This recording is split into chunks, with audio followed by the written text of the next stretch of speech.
Hey, what's up? My name is Brian Olsen, and in today's video I want to talk about the ZV-1. We know that it is a fantastic camera, but is it still good to use in 2022? Let's talk about it.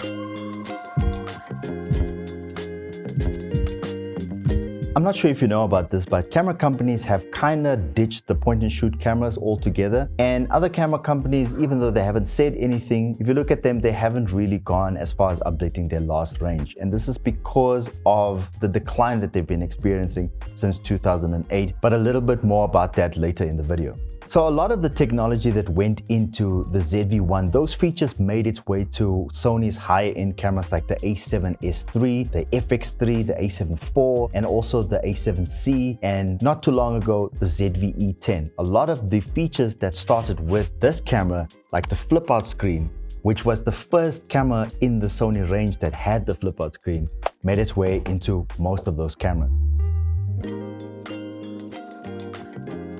A very neat feature that I love about the ZV-1 is the electronic stabilization. Even though it doesn't have IBIS, the electronic stabilization is a fantastic feature, especially if you're on the move and you want some stable footage as well.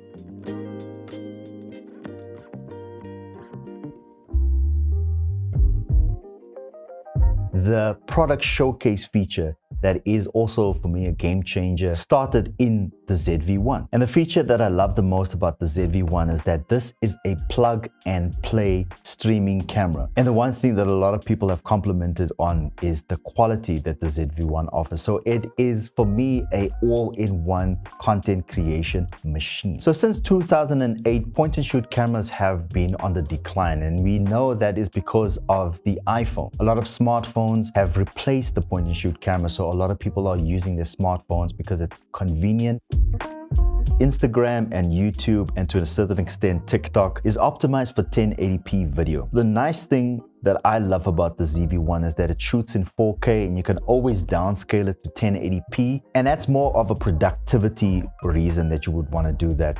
So other features that I just wanted to go over quite quickly is I did mention the 4K video. The other thing is that the ZV-1 has high frame rates. It's the only point and shoot camera that is video focused that has frame rates up to 1,000 frames per second. The other feature that I love about it, and this is where it has been a training ground for me. So it has multiple color profiles like HLG 1 to 3. It has S-Log 2 and S-Log 3. From a professional standpoint, it was a great training ground to start learning how to color grade. This was my very first camera. This is what I got when I decided I wanted to do content creation.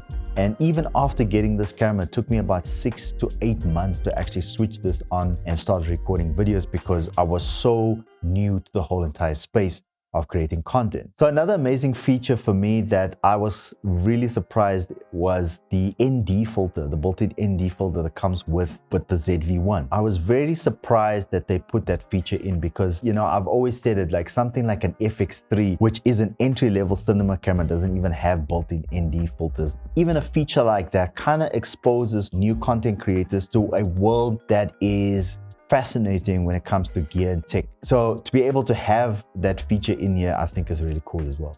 And lastly, the mic on the ZV-1 is amazing. Good image quality is only 50% of the creating content, and having good sound is always a good thing. Okay, just a couple of cons about this camera. The first one is definitely the battery life. The other con with using the point and shoot camera is that the dynamic range in this camera is not really that great. But the positive is that the camera has been designed to focus on skin tone. And the one thing that a lot of people have spoken about the ZV-1 is that the focal range is really not that great. So if you're gonna have to hold this camera in your hand, the focal length isn't that great. It's what it looks like with active stabilization on. If I go and I switch it off, there's a little bit of reach. But if you put this thing on a tripod or you use something like the Ulanzi wide angle lens, it does add the little bit of extra reach when vlogging. But the problem is that this is front heavy. I can't imagine that this little motor